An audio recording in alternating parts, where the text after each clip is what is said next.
जो एक बहुत इंपॉर्टेंट एंडोक्राइन ग्लैंड है उसके ऊपर हम लोग डिस्कस करते हैं। वो ग्लैंड है पैराथायरॉइड। वो कौन सी ग्लैंड है? पैराथायरॉइड। पैराथायरॉइड ग्लैंड है। कौन सी ग्लैंड है स्टूडेंट्स? ध्यान रखने वाली बात है, it is a most important endocrine gland. ये बहुत ही महत्वपूर्ण एंडोक्राइन ग्लैंड है जिसके ऊपर हम लोग डिस्कस कर रहे हैं। तो चलिए हम लोग सबसे पहले इसकी लोकेशन देखते हैं। ये बॉडी में कहाँ होती है लोकेशन, इसकी लोकेशन कहाँ होती है। हमने आपको पहले पढ़ाया था थायराइड ग्लैंड। जो थायराइड ग्लैंड पढ़ाई थी हमने, उस थायराइड ग्लैंड में अगर हम देखेंगे तो उसके डोर्सल साइड में, कहाँ पर? डोर्सल साइड में हमने देखा था कि थायराइड ग्लैंड के दो लोब हैं, बीच में ये इस्थमस से जुड़ती हैं, ठीक है। तो इसके डोर्सल साइड में, कौन सी साइड में? पीछे की तरफ, ठीक है। डोर्सल साइड में ये ऐसी डॉट लाइक स्ट्रक्चर्स होती हैं जो लगभग मटर के दाने के बराबर, लगभग मटर के दाने के बराबर होती हैं। ये दो जोड़ी के रूप में, मानव में कितनी जोड़ी के रूप में? In human 2 pairs of the parathyroid gland, मानव में 2 जोड़ी के रूप में ये प्रेजेंट होती है। ये होती है अपर पैराथाइड, ये होती है लोअर पैराथाइड। ये जो ग्लैंड है, इस ग्लैंड को क्या कहोगे आप लोग? ये है पैराथायरॉइड ग्लैंड। कौन सी ग्लैंड? पैराथायरॉइड ग्लैंड है। समझ रहे हैं आप लोग बात को? मैंने आपको क्या बोला कि ये जो पैराथायरॉइड ग्लैंड होती है, ये है थायराइड ग्लैंड के कौन से साइड पर? डोर्सल साइड पर। कौन से साइड पर? डोर्सल साइड पर क्या होती है? 2 जोड़ी के रूप में होती है। इन द 2 पेयर्स, 2 जोड़ी के रूप में होती है। चलिए अब हम इसकी बात करते हैं, इसका एक थोड़ा सा जनरल डिस्कशन करते हैं। पैराथायरॉइड जो ग्लैंड होती है, इसका ओरिजिन देखते हैं। अगर आप लोग इसके ओरिजिन की बात करोगे तो ये एंडोडर्मल होती है। कैसी होती है? एंडोडर्मल ओरिजिन में होती है। इसका जो ओरिजिन होता है वो 3rd and 4th brachial pouch से, ब्रैकियल पाउच से होता है। यानी कि ये वाली तो बनती है आपके 4th ब्रैकियल पाउच से। कौन से पाउच से? और ये वाली जो पैराथायरॉइड ग्लैंड है वो किससे बनती है? 3rd ब्रैकियल पाउच से डेवलप होती है। कौन से? एम्ब्रियोनिक डेवलपमेंट के समय इसका ओरिजिन एंडोडर्म से होता है और ये 3rd and 4th brachial pouch से ओरिजिनेट होती है। तो आई होप आपको ये बात समझ में आ गई होगी। अगली अगर हम बात करें, अगर एक बहुत ही इंपॉर्टेंट क्वेश्चन है, वर्टिब्रेट्स की बात करें तो एक्सेप्ट फिश को छोड़कर, किसको? फिश को छोड़कर बाकी सभी वर्टिब्रेट में पैराथायरॉइड ग्लैंड होती है। फिश में पैराथायरॉइड ग्लैंड्स नहीं होती हैं। हालांकि ये जो डिस्कशन है इस लेवल का नहीं है, फिर भी आप लोगों को मैं बता देता हूं एग्जामिनेशन व्यू के हिसाब से। कुछ ऐसे एग्जामिनेशन है जहां पर ये क्वेश्चंस आते हैं। तो पैराथायरॉइड जो ग्लैंड होती है वो फिश में नहीं होती है। ये थायराइड के जो डोर्सल साइड पर एक मतलब कि लंगर जैसे होता है, जहाज का लंगर, उसकी तरह ये लटकी हुई रहती है, ठीक है। और उत्पत्ति में मैंने आपको बताया एंडोडर्मल होती है, 3rd और 4th ब्रैकियल पाउच से बन, मतलब इसका ओरिजिन होता है। इसकी थोड़ी सी अगर हम लोग एनाटॉमी देखेंगे तो अगर आप इसकी एनाटॉमी देखोगे तो इसकी एनाटॉमी में 2 प्रकार की सेल होगी। कितने प्रकार की सेल होगी? 2 प्रकार की सेल होगी। एक सेल को आप चीप सेल बोलोगे, क्या बोलोगे? और दूसरी सेल को आप क्या बोलोगे? ऑक्सीफिलिक सेल। एक सेल तो इसके अंदर कौन सी होती है? चीप सेल होती है। और दूसरी कौन सी होती है? ऑक्सीफिलिक सेल। कौन सी सेल होती है? ऑक्सीफिलिक सेल होती है। हालांकि यही इंपॉर्टेंट सेल होती है। इस सेल का ओरिजिन इसी से ही होता है। अगर हम लोग इनको स्टेन करें तो ये थोड़ी सी कम स्टेन होती है और ये एसिडोफिलिक होती है। इन्हीं सेल्स को बाद में हम लोग इयोसिनिक सेल भी कहते हैं। मेनली जो हार्मोन है उसका सिक्रेशन चीप सेल से होता है। कौन सी सेल से होता है? चीप सेल से होता है। यानी कि पैराथार्मोन जो है वो किससे सिक्रेशन होता है? चीप सेल से होता है। ये जो चीप सेल है यही पीटीएच का सिक्रेशन करती है। पीटीएच का सिक्रेशन कौन सी सेल करती है? चीप सेल करती है। तो आपको ये बात समझ लेनी है कि पैराथायरॉइड जो ग्लैंड है उस पैराथायरॉइड ग्लैंड में 2 प्रकार की सेल होती हैं और दोनों प्रकार की सेलों को नाम दिया आपने। एक को चीप सेल, दूसरी को आपने नाम दिया है ऑक्सीफिलिक सेल। तो चिप सेल जो है वो कौन सा हार्मोन सिक्रेशन करती है, पीटीएच का सिक्रेशन करती है। आई होप आपको ये बात समझ में आई होगी अच्छे से। चलिए अब हम बात करते हैं इससे कौन सा हार्मोन सिक्रेट होता है, इससे सिक्रेट होने वाले हार्मोन के ऊपर हम लोग डिस्कस करते हैं। तो पैराथायरॉइड जो ग्लैंड है वो पीटीएच, जिसको पैराथार्मोन या कॉलिक हार्मोन कहते हैं, पैराथायरॉइड जो है वो कौन सा हार्मोन सिक्रेट करती है, पीटीएच हार्मोन का सिक्रेशन करती है। यानी कि पैराथायरॉइड जो है वो कौन से हार्मोन का सिक्रेशन करती है, ये ग्लैंड जो है पीटीएच या पैराथार्मोन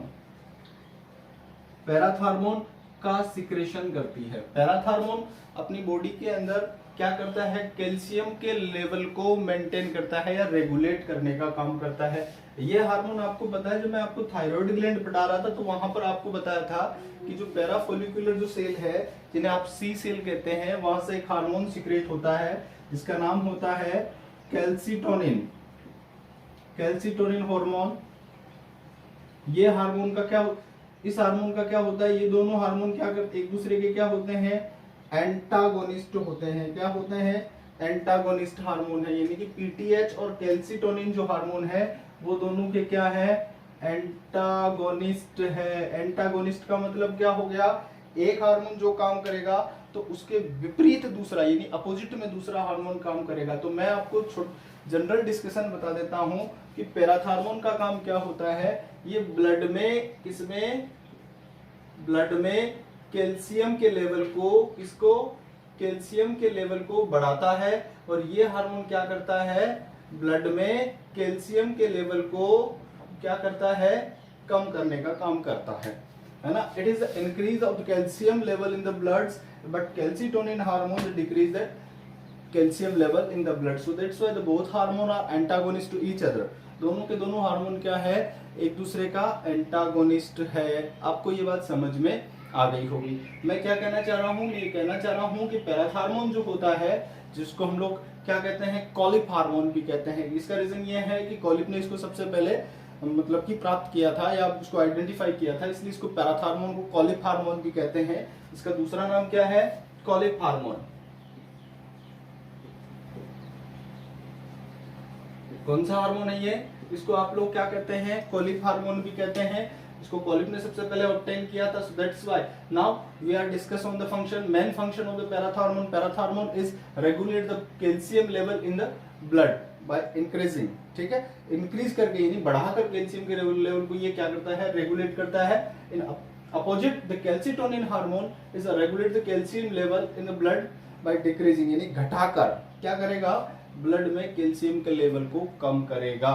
ये बात आपको क्लियर करनी है अपने दिमाग में, और जो मैंने आपको अभी बताया, ठीक है। चलिए अब इसके मेन फंक्शंस देखते हैं कि पैराथार्मोन जो है इसका क्या क्या मेन फंक्शन है। इसके जो मेन फंक्शन है उसके ऊपर हम लोग डिस्कस करते हैं। मैंने अभी आपको बताया कि पैराथार्मोन जो है वो क्या करता है, कैल्शियम के लेवल को मेंटेन करता है ना।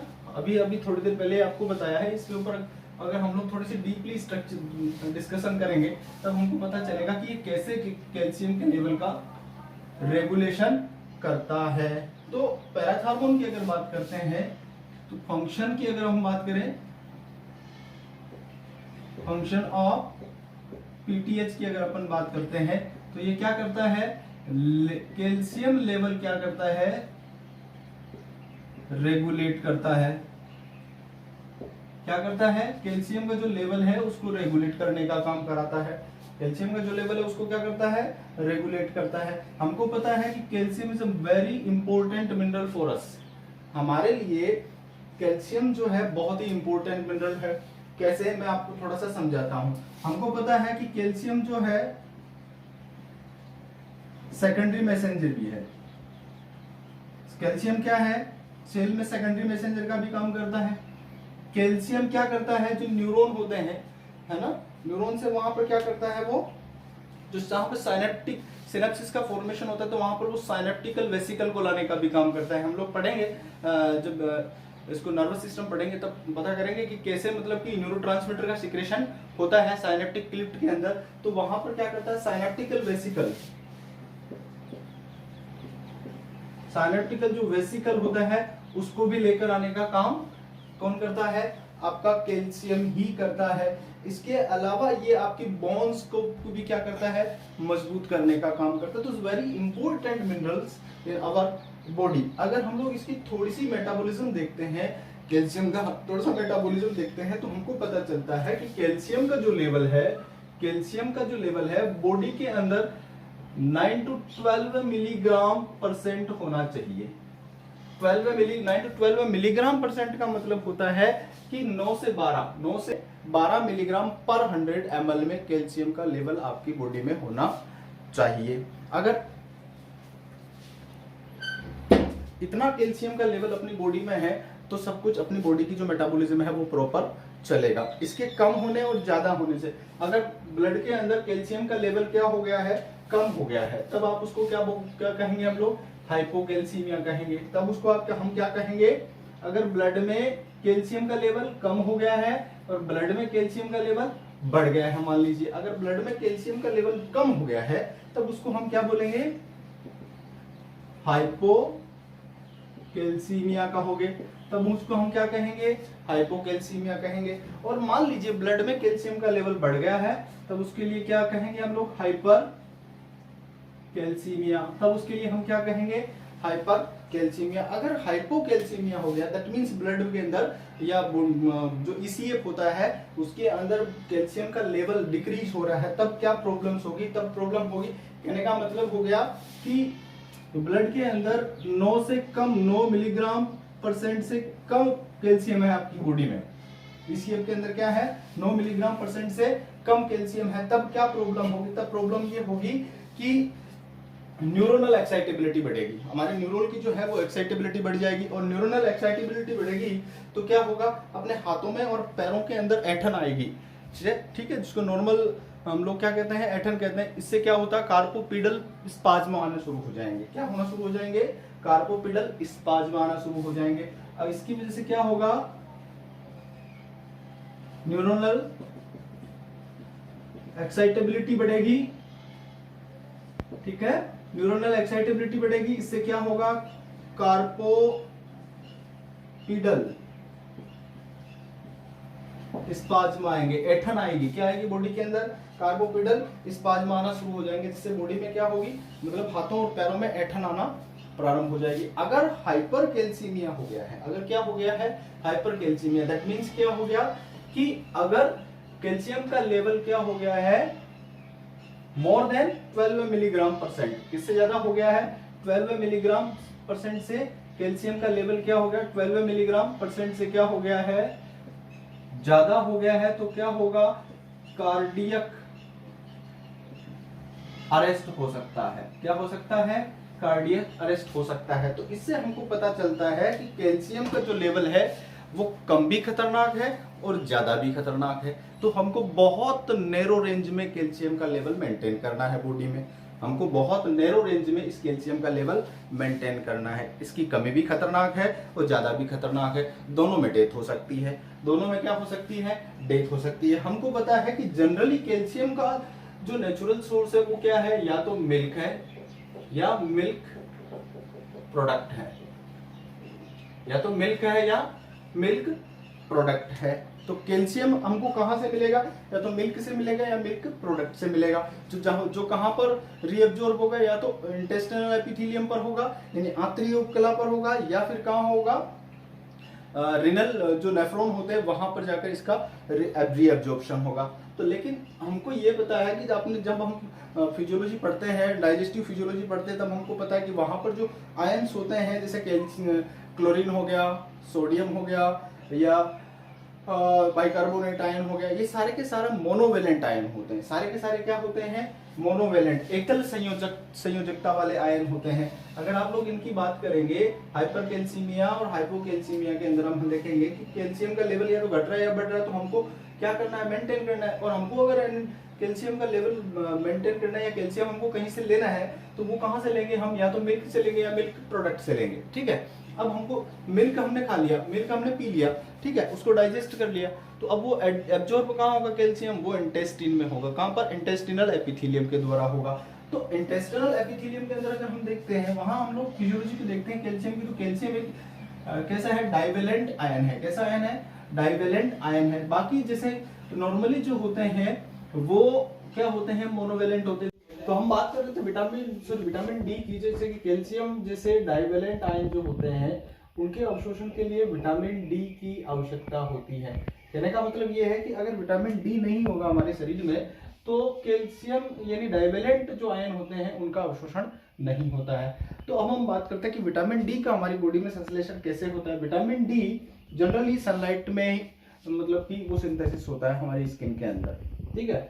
तो अब जो बच्चा या जो पर्सन अगर सनलाइट में एक्सपोज नहीं होगा तो उसके अंदर बॉडी के अंदर विटामिन डी की कमी आएगी। विटामिन डी की कमी होगी तो फिर इंटेस्टिनल एपिथेलियम या आंतरिक उपकला वगैरह जो है या रिनल जो नेफ्रॉन है वहां पर मतलब कि इसका अवशोषण नहीं होगा। तो मैं आपको एक फ्लो चार्ट के द्वारा विटामिन डी का संश्लेषण बताता हूँ। इसका मतलब ये हुआ कि हमारी स्किन के अंदर कोई एक ऐसा सब्सटेंस है या ऐसा कोई केमिकल मैटर है जो क्या करता है, विटामिन डी का संश्लेषण करता है in the presence of sunlight. Actual में क्या होता है, सब्सटेंस होता है जिसको हम लोग क्या कहते हैं, 7 डिहाइड्रो कोलेस्ट्रॉल कहते हैं। ये 7 डिहाइड्रो कोलेस्ट्रॉल जो होता है जब इसके ऊपर सनलाइट एक्सपोज होती है, इसके ऊपर क्या एक्सपोज होती है, सनलाइट एक्सपोज होती है, तो ये कोलेकैल्सिफेरॉल में कन्वर्ट हो जाता है। और ये कोलेकैल्सिफेरॉल लीवर में क्या हो जाता है, 25 हाइड्रोक्सी कैल्सिफेरॉल में कन्वर्ट होता है, ठीक है। और ये 25 हाइड्रोक्सी कैल्सिफेरॉल है वो किडनी के अंदर 125 डाइहाइड्रो कोलेकैल्सिफेरॉल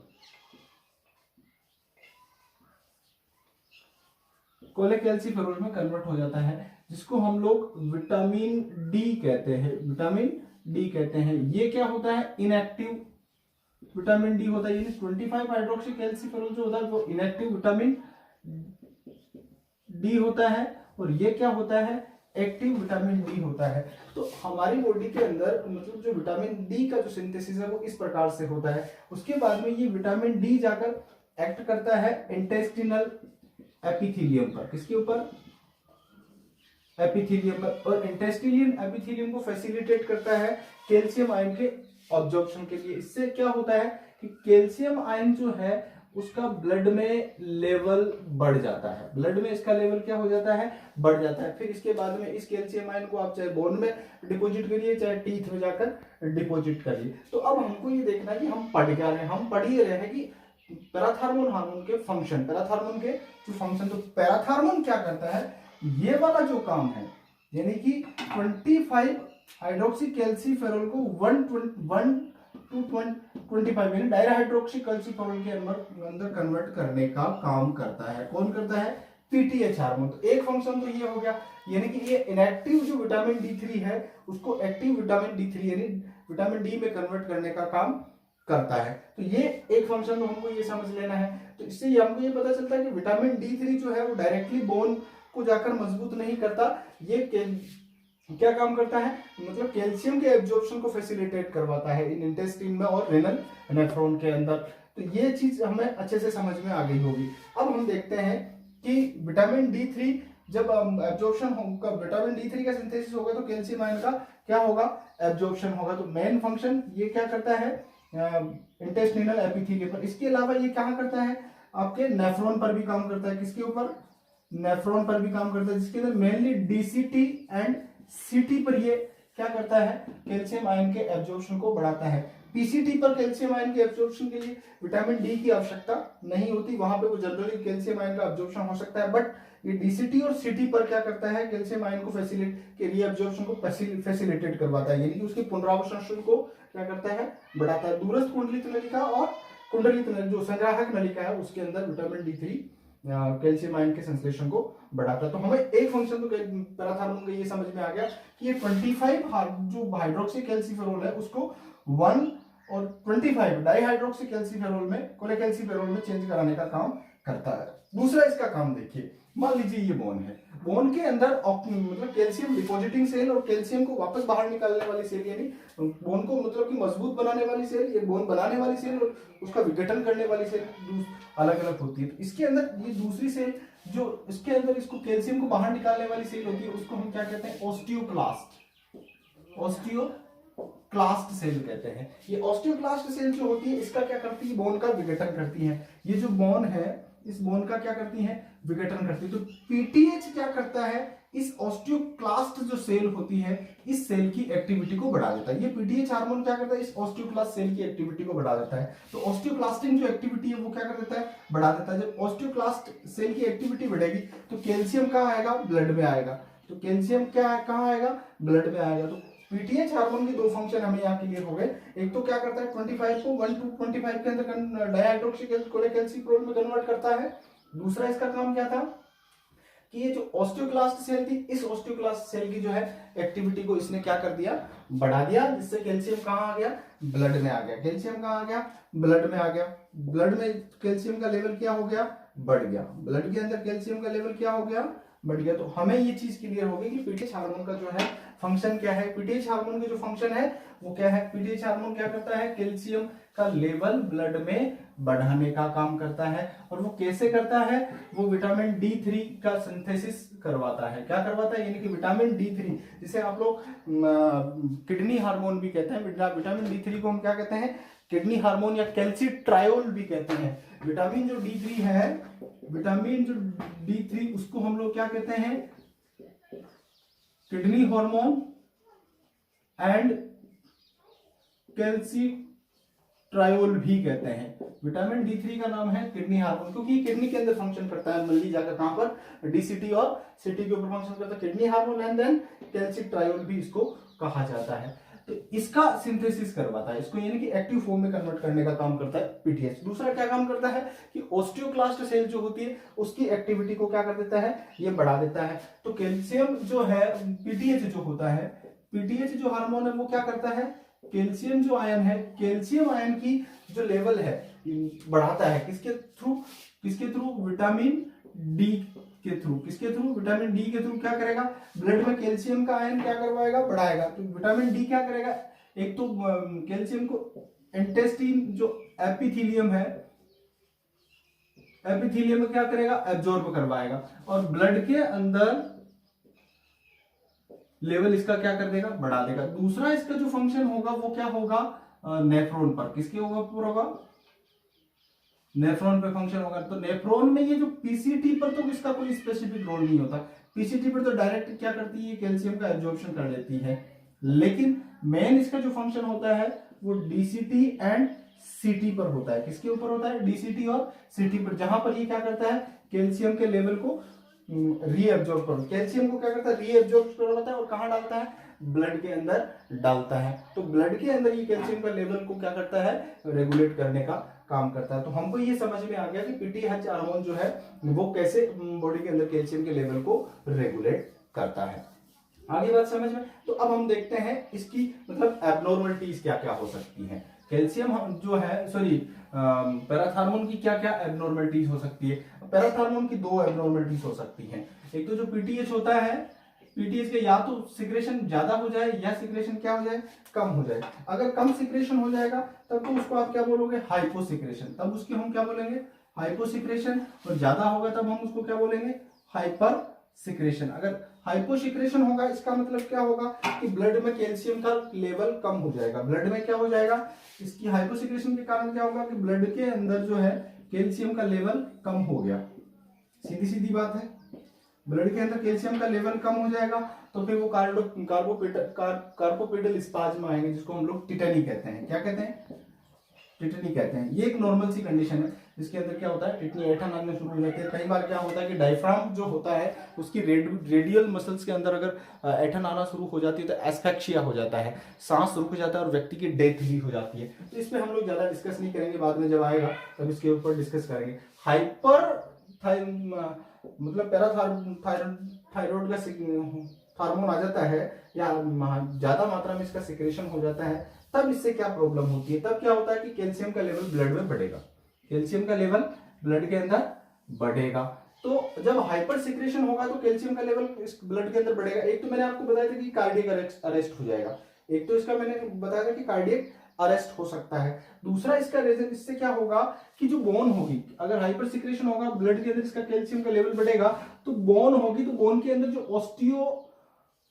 ऑस्टियोक्लास्ट जो सेल है उसकी एक्टिविटी भी बढ़ जाएगी, ऑस्टियोक्लास्ट सेल की एक्टिविटी भी बढ़ जाएगी, जिससे बोन क्या हो जाएगी, वीक हो जाएगी। बोन क्या हो जाएगी, वीक हो जाएगी। अब ये जहां पर ये बोन से क्या होगा, कैल्शियम बहुत ज्यादा बाहर निकलेगा, ठीक है। तो बोन जब वीक हो जाएगी तो यहां पर क्या होगा, फाइबर टिश्यू यानी फाइब्रस टिश्यू डिपॉजिट होना शुरू हो जाएंगे, फाइब्रस टिश्यू डिपॉजिट होना शुरू हो जाएंगे, जिसकी वजह से क्या हो जाएगा कि बोन्स में इन्फ्लामेशन आ जाएगा।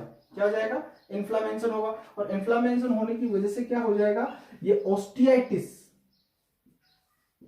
ऑस्टियाटिस फाइब्रोसा सिस्टिका हो जाएगा। क्या हो जाएगा, ऑस्टियाटिस फाइब्रोसा सिस्टिका हो जाएगा, कैल्शियम के पैराथार्मोन के हाइपर सिक्रेशन से। एक और चीज देखिए, एक और, अगर मान लीजिए बॉडी के अंदर क्या होता है कि पैराथार्मोन का कम सिक्रेशन होता है, पैराथार्मोन का क्या होता है, कम सिक्रेशन होता है, तो क्या होगा कि छोटे बच्चों के अंदर कैल्शियम का लेवल डिक्रीज हो जाएगा, कैल्शियम का लेवल डिक्रीज हो जाएगा नॉर्मली, और बच्चे क्या हो सकते हैं जो विटामिन डी की कमी से सफर कर सकते हो। विटामिन डी की कमी जब होगी तो बच्चों में एक डिजीज होती है रिकेट्स, बच्चों में एक डिजीज हो जाती है रिकेट्स डिजीज। और रिकेट्स डिजीज में क्या होता है, एक्चुअली में क्या होता है कि जो बच्चा सनलाइट में एक्सपोज नहीं होता, सनलाइट में एक्सपोज नहीं होता, तो जो 7 डिहाइड्रोक्सी कैल्सीफेरॉल जो होता है, कैल्सीफेरॉल जो होता है वो 25 हाइड्रोक्सी सीसीएफ में कन्वर्ट, कैल्सीफेरॉल में कन्वर्ट नहीं हो पाएगा। एक काम तो ये नहीं होगा, अगर सनलाइट जो है,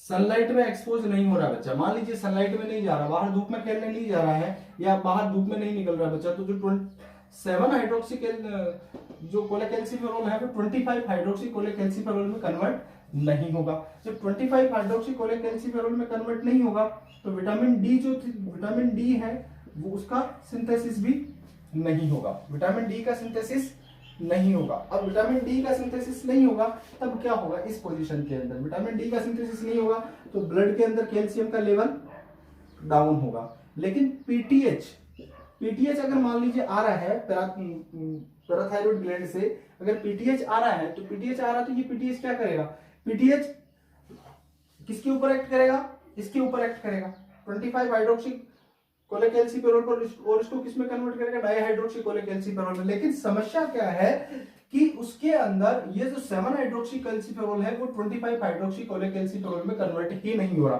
तो ये अब किसको करेगा, विटामिन D3 के अंदर नहीं कर पाएगा, तो ये फंक्शन भी इसमें नहीं होगा। तो अब ये क्या कराएगा, ऑस्टियोक्लास्टिंग जो एक्टिविटी है उसको क्या करेगा, बढ़ाएगा। ऑस्टियोक्लास्टिंग एक्टिविटी को बढ़ाएगा तो वहां से अब ये क्या करेगी, ऑस्टियोक्लास्ट सेल ज्यादा एक्टिव हो जाएगी, वो बोन से कैल्शियम को बहुत ज्यादा बाहर निकालना शुरू कर देगी, क्योंकि ब्लड के अंदर कैल्शियम का लेवल रेगुलेट करना, तो बोन क्या हो जाएगी, वीक हो जाएगी, ठीक है। बोन वीक हो जाएगी तो जिसकी वजह से बोन के वो शाइनिंग नहीं रहेगी, और इस डिजीज को आप क्या कहोगे, रिकेट्स कहोगे। एक छोटे सा मैं एस्पेक्ट और बता देता हूं, बर्ड्स के अंदर अगर मान लीजिए पैराथार्मोन की कमी हो जाती है तो उनके अंदर जो एग्स जो होते हैं उनके ऊपर वो सेल नहीं डेवलप हो पाता, एक के ऊपर चारों तरफ सेल डेवलप नहीं हो पाता है। तो ये भी एक मेजर प्रॉब्लम होती है पैराथार्मोन से की कमी की वजह से, जो बर्ड के अंदर होता है। बर्ड के अंदर क्या होता है, एग के ऊपर वो सेल का डेवलपमेंट नहीं हो पाता है। इसके अलावा अगर आप देखें तो कैल्शियम का अगर लेवल बॉडी के अंदर कम हो जाए तो बहुत ज़्यादा प्रॉब्लम होती है, जैसे हाथों पैरों में ऐंठन आना, या बार बार उसको मतलब कि दौरे पड़ना, ये वाली प्रॉब्लम भी हो सकती है। तो आई होप आपको ये आज पैराथार्मोन और पैराथायरॉइड ग्लैंड बहुत अच्छे से समझ में आई होगी। Thank you. जब नेक्स्ट आएंगे तो हम एक और नई एंडोक्राइन ग्लैंड के ऊपर डिस्कस करेंगे। धन्यवाद।